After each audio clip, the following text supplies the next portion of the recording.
80 বছরের ইতিহাসে সবচেয়ে ভয়াবহ বন্যা পরিস্থিতিতে পড়েছে দক্ষিণ ব্রাজিলের রাজ্য রিও গ্রান্দে দো সুলে। এতে শত শত শহর পানিতে তলিয়ে গেছে, এমনকি ডুবে আছে বিমানবন্দর এবং ফুটবল স্টেডিয়ামও।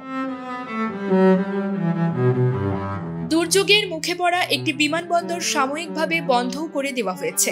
এমন অবস্থায় তাদের উদ্ধারে হেলিকপ্টার, ছোট প্লেন ও খাবার পাঠিয়েছেন তারকা ফুটবলার নেইমার জুনিয়র। আন্তর্জাতিক সংবাদ সংস্থা এপির দেওয়া তথ্য মতে এখন পর্যন্ত সেখানে মৃতের সংখ্যা দাঁড়িয়েছে 100। বাস্তুচ্যুত 2.5 লাখেরও বেশি মানুষ।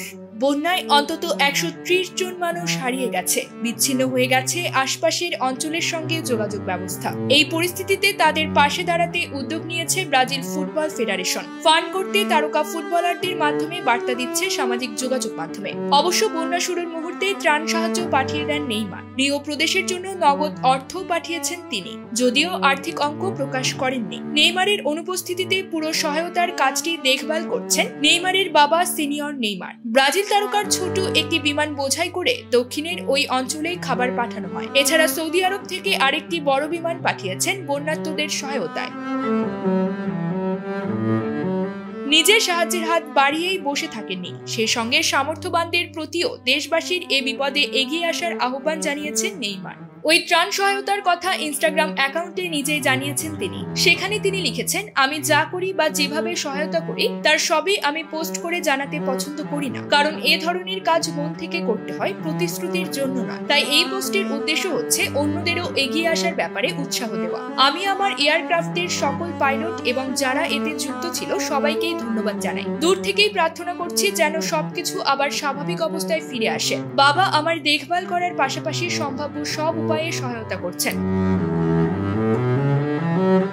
চোটের কারণে লম্বা সময় মাঠের বাইরে আছেন আল হিলালের এই সেলেসাও ফরওয়ার্ড। এমনকি 32 বছর বয়সী এই ফুটবলারের আসন্ন কোপা আমেরিকায়ও খেলা হচ্ছে না, যা ব্রাজিলের টিম চিকিৎসকই নিশ্চিত করেছেন। তবে খুব শিগগিরই মাঠে ফিরতে চেষ্টা চালিয়ে যাচ্ছেন নেইমার। সৌদি আরবে তার পুনর্বাসন প্রক্রিয়া চলছে।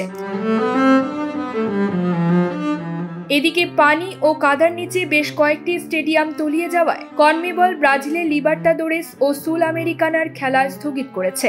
এর আগে 20 দিনের জন্য খেলা স্থগিতের আহ্বান জানায় সিবিএফ। পরবর্তীতে টুর্নামেন্ট দুটির গ্রুপ পর্বের বাকি ম্যাচগুলো হওয়ার কথা রয়েছে চলতি মাসের শেষ নাগাদ। আগামী 30 মে পর্যন্ত পোর্তো আলেগ্রি ইন্টারন্যাশনাল এয়ারপোর্ট বন্ধ রাখার কথা জানিয়েছে দেশটির সংবাদ মাধ্যম ও গ্লোবো।